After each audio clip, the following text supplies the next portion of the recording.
Astaghfirullah. Assalamualaikum warahmatullahi wabarakatuh. Alhamdulillah wassalatu wassalamu ala Rasulillah wa ala alihi wa sahbihi wa mawalah wa la hawla wa la quwata illa billahi wa ba'du. Qala Allahu azza wa jalla ya ayyuhalladzina amanu taqullaha haqqa tuqatih wa la tamutunna illa wa antum muslimun. Wa qala sallallahu alaihi wasallam man salaka tariqan yaltamisu fihi ilma sahhalallahu bihi tariqan ilal jannah. Amma ba'd. Ma'asyiral muslimin wal muslimat di manapun antum berada, alhamdulillah di malam hari ini Allah subhanahu wa ta'ala masih memberikan nikmat kepada kita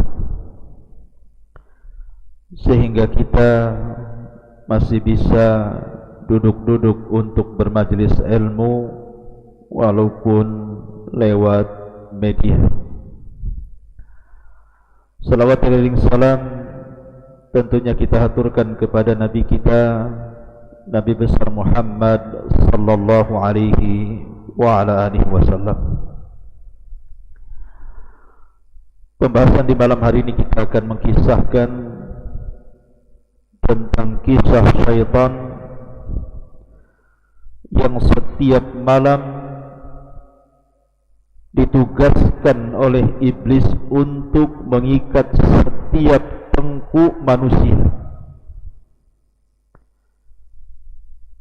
Karena kita tahu bahawa di atas kepala ini atau di dalam kepala ini ada dua otak yang disebut dengan otak depan. Dalam bahasa Quran disebut nasiyah, ubun-ubun. Dan ada yang disebut dengan otak belakang yang disebut dengan qafiyah, atau bahasa kita disebut tengkuk. Begitulah Islam membedakan dengan pendapat barat yang mengatakan otak kanan dan otak kiri. Kalau kita katakan otak depan dan otak belakang, otak depan disebut nasiyah, ubun-ubun, dan otak belakang disebut qafiyah alias tengkuk. Syaitan tidak bisa menguasai otak depan karena ubun-ubun itu dipegang oleh Allah subhanahu wa ta'ala. Nasiyatim biyadih.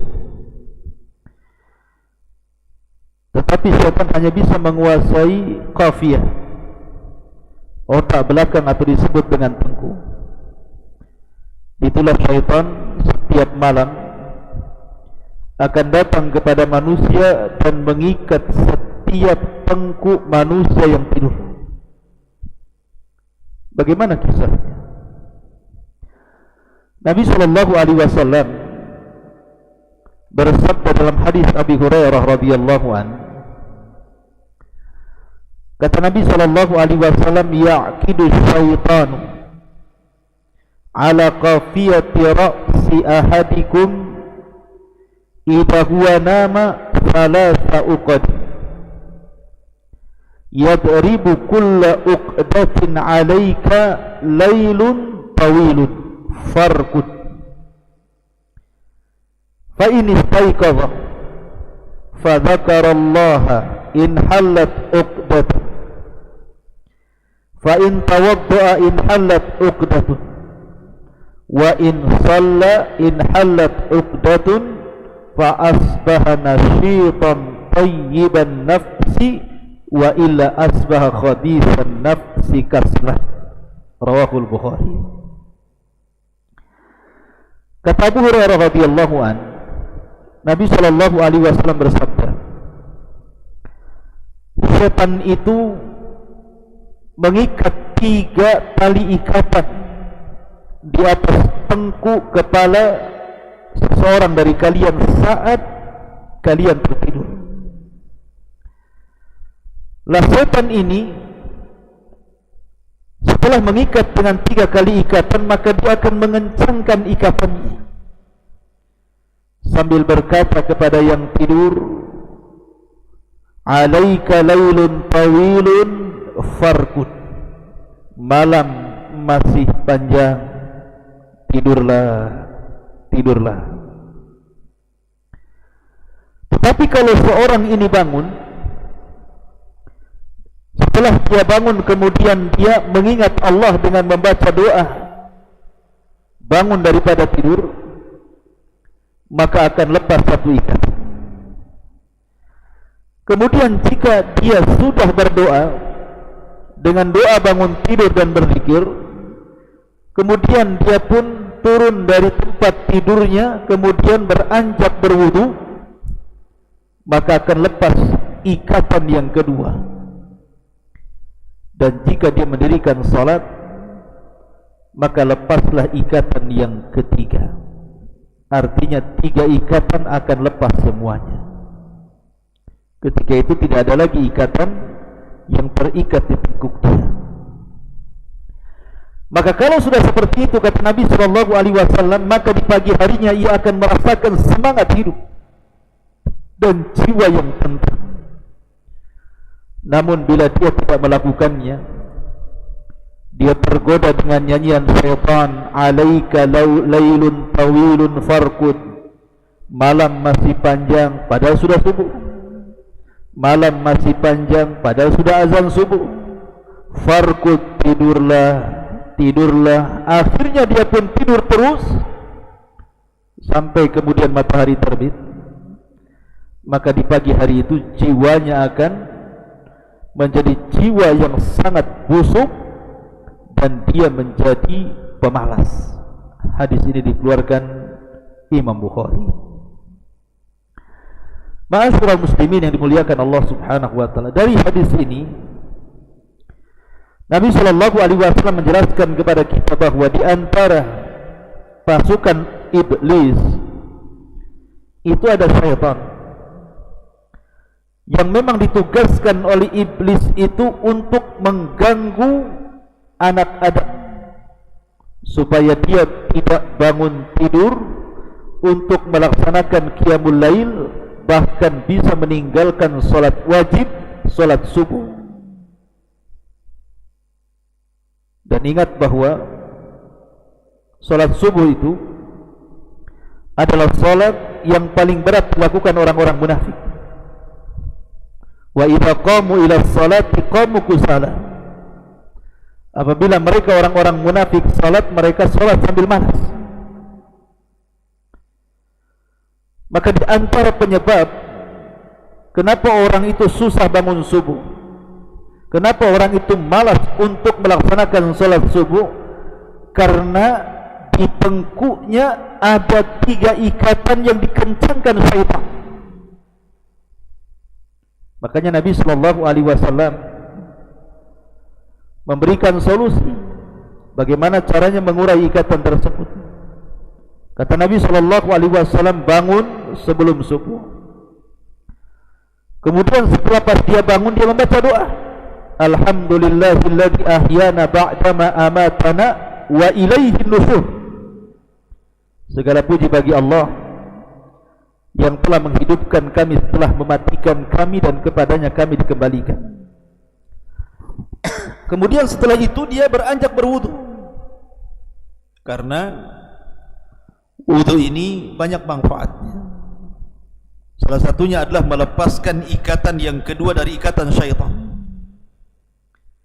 Kemudian yang terakhir, salat. Ketika anda salat, maka lepaslah 3 ikatan tersebut.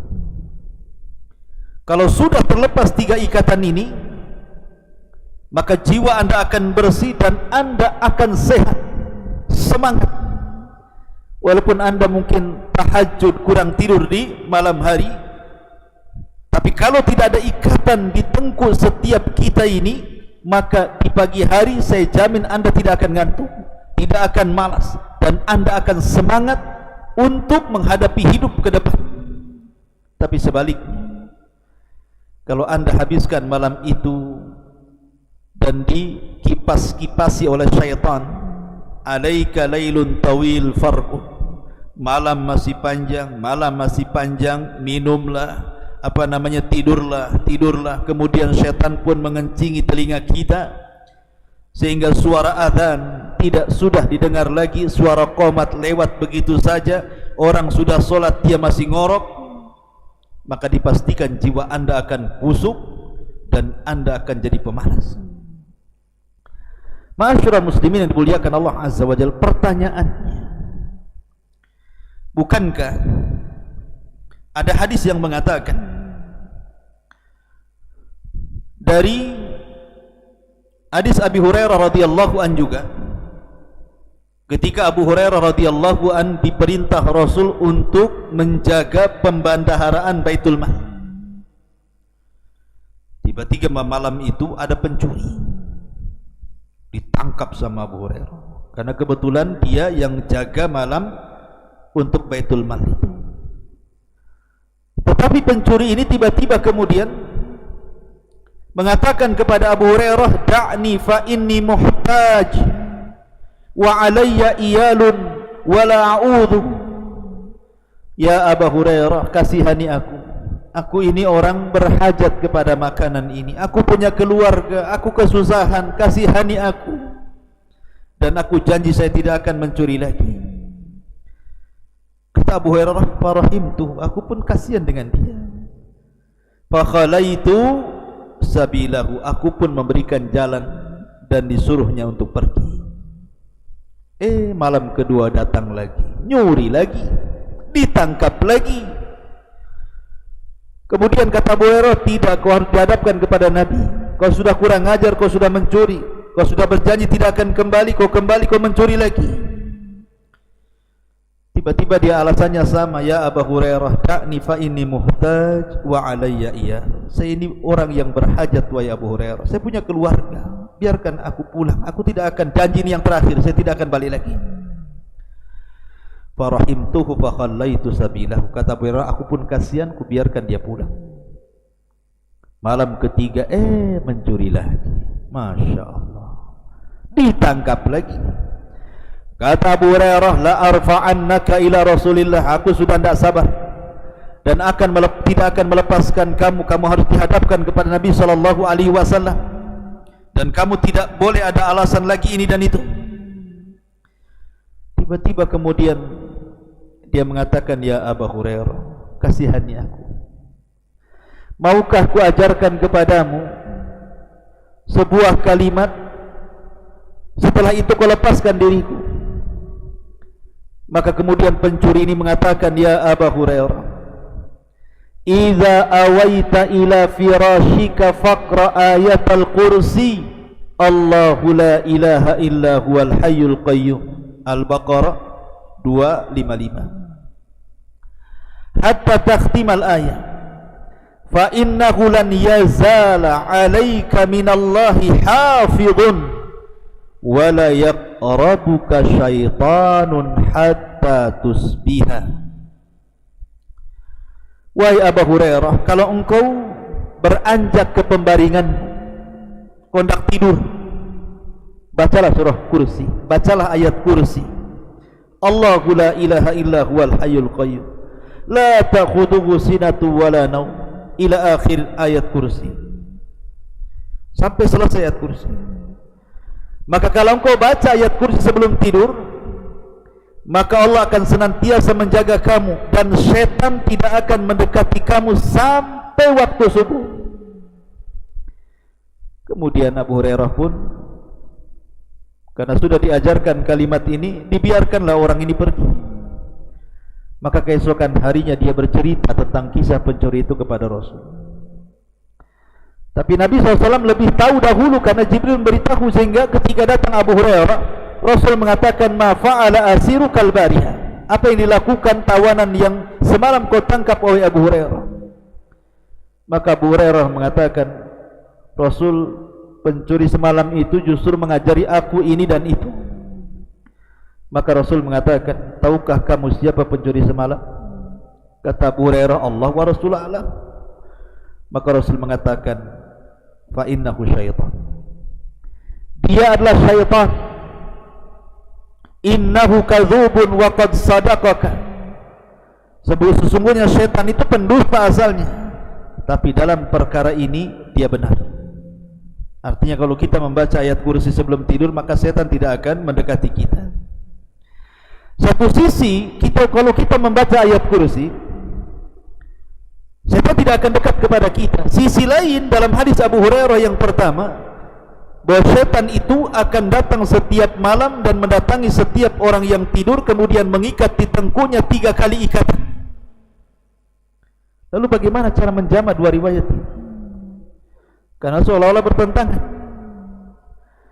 Maka Al-Hafidh Ibnu Hajar rahimahullahu ta'ala mengatakan, dua riwayat ini tidak bertentangan. Dan dalam kaidah hadis, jam'u baina adillataini aula min tarki ahadihim, menggabungkan dua riwayat yang seolah-olah bertentangan lebih baik dibandingkan meninggalkan salah satunya, karena dua-duanya sahih, dua-duanya datang dari Nabi. Bagaimana cara menjamaknya? Maka kata Al-Hafidh Ibnu Hajar rahimahullahu ta'ala, bahwa hadis setan mengikat tengkuk setiap salah seorang di antara kalian itu sifatnya umum. Tetapi hadis tentang Abi Hurairah yang diajarkan ayat kursi setiap hendak tidur dengan jaminan tidak akan ada setan yang mendekatinya, ini khusus.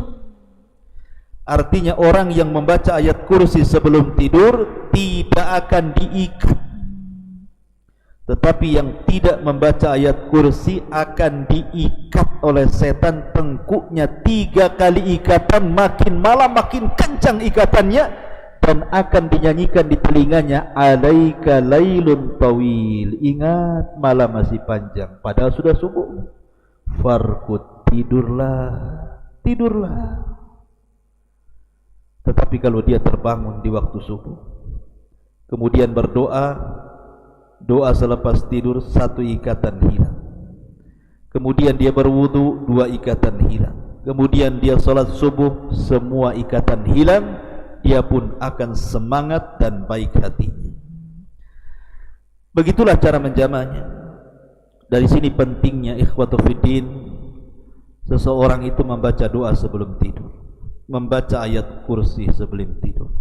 Apalagi ada jaminan dari Nabi SAW, siapa yang berwudu sebelum tidur, maka akan ada malaikat di samping kiri kanannya. Setiap kita berguling ke arah kanan, malaikat sebelah kanan mengatakan, Allahumma gfir lahu, Allahumma arhamhu, ya Allah ampuni orang ini, rahmati orang ini.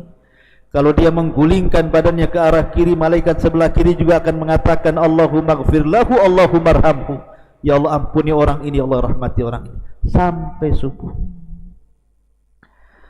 Inilah ma'asyiral muslimin yang dimuliakan Allah subhanahu wa ta'ala, kisah tentang syaitan yang mengikat 3 ikatan kepada tengkuk kita. Subhanakallah bihamdika, asyhadu an la ilaha illa anta, astaghfiruka wa atubu ilaik. Allahu ta'ala alam. Assalamualaikum warahmatullahi wabarakatuh.